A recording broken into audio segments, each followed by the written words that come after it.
Bonjour tout le monde, j'espère que vous allez bien et aujourd'hui on se retrouve pour une vidéo un peu différente d'habitude, un peu plus courte également que d'habitude, mais par rapport à un sujet qui m'a passionné et du coup j'avais très envie de vous faire cette fameuse vidéo et de vous le partager. Et pour ceux qui ont une petite peur et qui se demandent quand va sortir la prochaine vidéo sur le thème de l'ufologie et des aliens, ne vous inquiétez pas, ça arrive très vite. Mais en attendant, le film Avatar 2 va bientôt sortir au cinéma et le premier opus vient lui de ressortir. Ce qui veut donc dire que j'ai une petite question en tête qui était simplement, est-ce que le monde de Pandora décrit dans ce fameux film peut exister ou non? Pour essayer de répondre correctement à cette question, je vais utiliser les arguments de Roland Lehoucq qui a un petit peu étudié tout ça et vous doutez bien, entre lui et moi, forcément le niveau d'astrophysique il est pas le même entre un astrophysicien et juste un vulgarisateur qui parle généralement d'aliens et d'ovnis. Vaut mieux faire confiance aux vulgarisateurs quand même. L'existence de cette lune nommée Pandora serait effectivement possible, car oui, Pandora n'est pas une planète mais bien une lune, qui elle d'ailleurs est une lune de la planète Polyphème, qui elle serait dans le système Alpha du Centaure, qui comporterait notamment deux étoiles, Alpha Centauri A et Alpha Centauri B.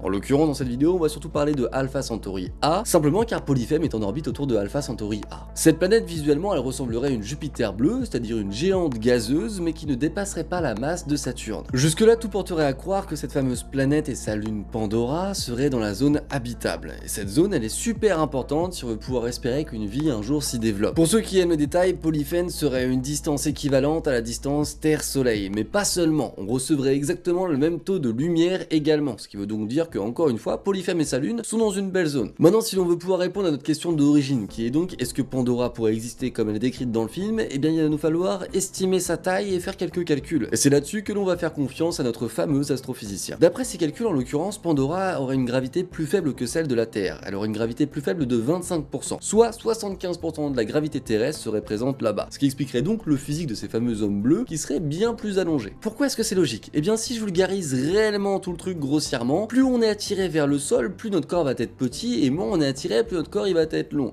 Ça n'a rien à voir avec les tailles que l'on a tous qui sont absolument différentes. Absolument pas, ça c'est la croissance, c'est autre chose. Néanmoins, ça va pouvoir donner une taille moyenne d'une espèce par exemple. Bien sûr, c'est en partant du postulat que là-bas il y aurait bel et bien une forme de vie qui existe et qui se soit développée. Mais justement, cette idée va être pas mal remise en cause. Le problème viendrait de la distance que Pandora aurait par rapport à Polyphème. En réalité, ce serait tellement proche que les forces de marée pourraient aussi bien être parfaites que absolument désastreuses, et du coup empêcher toute vie de pouvoir prospérer à la surface. Il y a autre chose à prendre en compte, la rotation de Pandora serait équivalente à celle de la Lune pour la Terre, c'est-à-dire que Pandora montrerait toujours la même face à sa planète, exactement comme la Lune pour nous. Avec sa théorie, Roland Lehoucq exprime que simplement un être humain peut se déplacer à la surface de cette planète sans aucune combinaison mais juste un masque, et donc par conséquent qu'il y a légèrement un CO2 plus élevé que sur Terre, et donc que c'est supportable pour notre corps humain, sans parler du coup de notre respiration. Toujours pour ceux qui aiment bien les chiffres, il y aurait 0,04% de plus de CO2 dans l'atmosphère, faisant donc en sorte qu'un humain puisse simplement perdre connaissance en 20 secondes et mourir totalement en 4 minutes s'il n'avait pas de masque.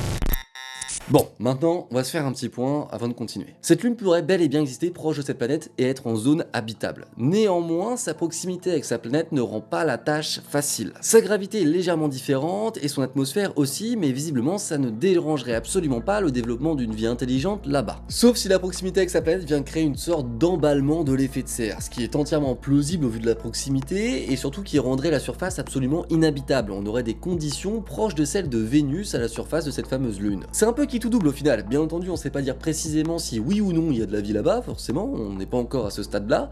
Néanmoins, il y a un dernier point qui va nous intéresser. Dans le film, je sais pas vous, mais en tout cas, moi, il y a un truc qui m'a vraiment fait rêver, c'est ces fameuses îles flottantes. Mais alors, est-ce que c'est possible ou pas ça? Eh bien, finalement, oui, ce serait possible théoriquement avec un principe de lévitation magnétique avec des supraconducteurs. Bougez pas, on va simplifier un petit peu ça pour que ce soit plus simple pour tout le monde. Selon comment on positionne des aimants l'un au-dessus de l'autre, ils vont pouvoir se répulser et donc rentrer en lévitation.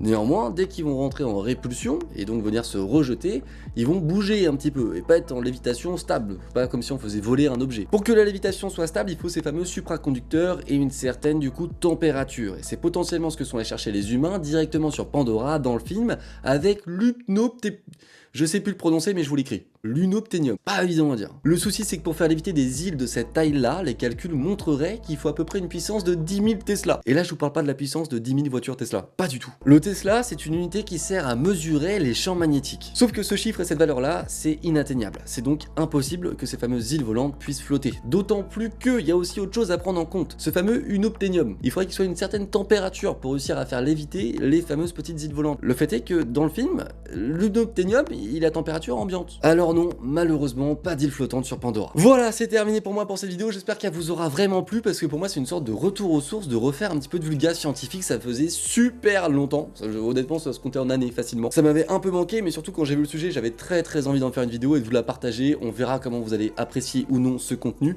Si ça vous plaît, n'hésitez surtout pas à me le dire parce que ça fait très longtemps. Et si ça vous plaît pas, je le referai pas. Si ça vous plaît, je le referai potentiellement. Donc n'hésitez pas à me l'écrire en commentaire. Vous savez à quel point je lis tous vos commentaires et j'essaie d'y répondre au plus possible. N'oubliez pas non plus, vous savez à quel point le petit pouce bleu, le petit commentaire et le partage, c'est le meilleur des soutiens et que ça me fait toujours autant plaisir. Donc n'hésitez surtout pas et je vous remercierai jamais assez pour tout ça. Donc merci beaucoup à vous par avance. Sur ce, j'espère que cette vidéo vous aura plu. Je vous dis à très bientôt pour une nouvelle vidéo. Ciao tout le monde. Bye.